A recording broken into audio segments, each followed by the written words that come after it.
বেনি মাছটা ফ্রাই করার জন্য ফ্রাই প্যানে দিয়ে দিলাম ময় মশলা মাখিয়ে। আর এখান দিয়ে সকালের চা চা খাবো। আর হচ্ছে গিয়ে ফ্রোজেন পরোটা, ডিম ভাজা আর আলু ভাজি। তো সকালে আর যাই থাকুক, অবশ্যই 1 কাপ সুন্দর চা খেতে হবে আমার, সকাল সন্ধ্যা 2 বেলা। আর এখান দিয়ে মাছের এক পিঠ হয়ে গেছে, তো মাছটা উল্টে দেওয়ার জন্য আসলাম। এই মাছটা কিন্তু অনেকেরই অনেক পছন্দ। এটা দেখতে কই মাছের মতো, কিন্তু এটার কাঁটা অনেক কম ওই মাছটা হিসেবে, খেতেও মজা আছে।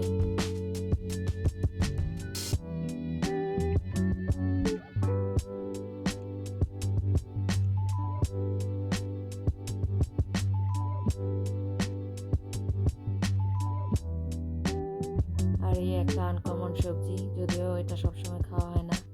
সবজিটা কিন্তু মজাই। এটা হচ্ছে পুঁই শাকের বিচি। আর এখান দিয়ে ওটা রান্না করার জন্য পাতিল বসিয়ে দিলাম। এখানে পেঁয়াজ হালকা ভাজা হয়ে আসলে পরিমাণ মতো আদা রসুনের পেস্ট, হলুদের গুঁড়া, মরিচের গুঁড়া,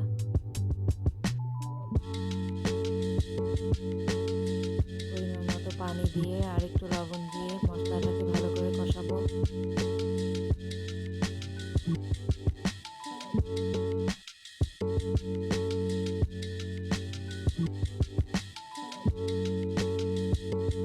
তেলটা যখন হালকা উপরে উঠে আসবে তখন আমার ওই সবজিটা দিয়ে দিচ্ছি। তো এটা খেতে ভালোই লাগে, খারাপ না, মোটামুটি পুঁই শাকের মতোই লাগে। যদিও আমাদের খুব একটা পছন্দ না, কিন্তু অনেক এলাকায় এটা অনেক জনপ্রিয়।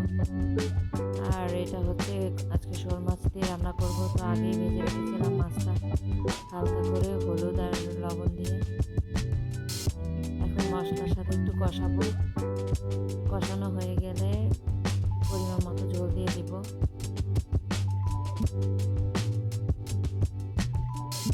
ঝোলটা দিয়ে দিচ্ছি। এখন কিছুক্ষণ ওয়েট করবো, এটা হয়ে যাবে।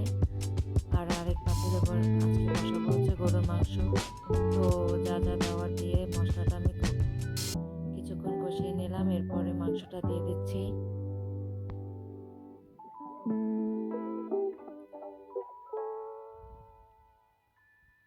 তো যদিও ভিডিও করা হয়নি, মাংসতে আজকে মূলা দিয়েছিলাম। আর মূলাটাও এত মজা, পেঁপের মতো লাগে। গরুর মাংসের সাথে আলুর মতোই খেতে ভালোই লাগছে খুব। আসলে মূলা দিয়েও খাওয়া যায় শীতের দিনে।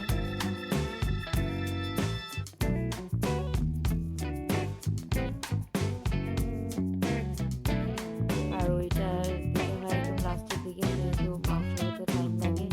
মাংসটা হওয়ার পরে একদম শেষের দিকে মূলাটা দিয়ে কিছুক্ষণ পরে চুলা অফ করে দিলে হয়, মাংস হয়ে যায়। আর এখানে আমাদের রায়ান এসে খুঁজতেছে মেয়াও কোথায়। মেয়াও তো আজকে গরুর মাংস খেয়ে খুব খুশি। সে আগে গরুর মাংস খেত না, বাট আজকে দেখলাম তাকে যাওয়ার সাথে সাথে শেষ করে ফেলতেছে। আর এত খুশি সে।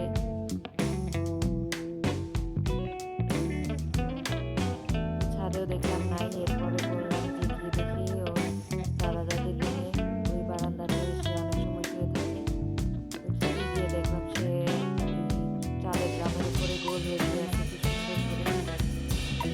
কিছু কিছু জায়গা আছে ঘরের মধ্যে আমরা জানি যে ওখানটা কিছু থাকতে হয়।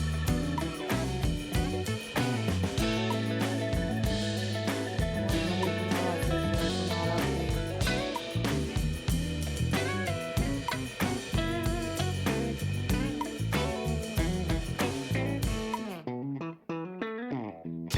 সন্ধ্যার দিকে আম্মা রেডি হচ্ছে। আমি আর আম্মা একটু যাবো হচ্ছে গিয়ে শ্যামলী হসপিটালে, বাংলাদেশ স্পেশালাইজ হসপিটাল। এখানে আবার একটা আম্মার ট্রিটমেন্ট ছিল, হার্টের সমস্যা ছিল। এটা আল্লাহর রহমতে এখন ভালো, তারপরও চেকআপের জন্য যাচ্ছে। আজকে যাক ভালোই, অনেকদিন পরে এত জ্যাম পাইনি রাস্তায়। যদিও এখন ঢাকায় অনেক জ্যাম থাকে, প্রচুর জ্যাম প্রতিদিন, প্রতি সপ্তাহে। প্রশাসন ভবনের এই রাস্তা দিয়ে চলে যাচ্ছে।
এখানে একটা বাসা দেখলাম নিচতলা, খুব সুন্দর লাগতেছিল, যদিও অন্ধকারে একদম বোঝা যাচ্ছিল না। কি সুন্দর গাছগাছালি দিয়ে সাজায় রাখছিল। বাড়িটা মনে হয় দোতলা তিনতলা ছিল।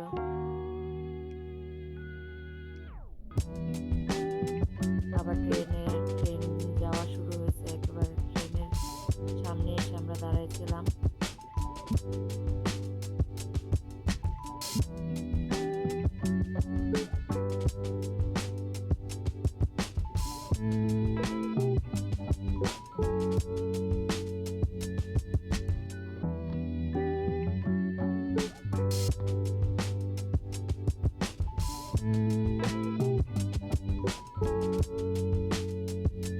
এরপরে ভাবলাম যে আইসক্রিম না খেলে কি আর ভালো লাগবে, যেহেতু একটু বের হয়েছি। তো সেই ভাইরাল আইসক্রিমটা আমরা কিনে নিলাম, বিস্কন।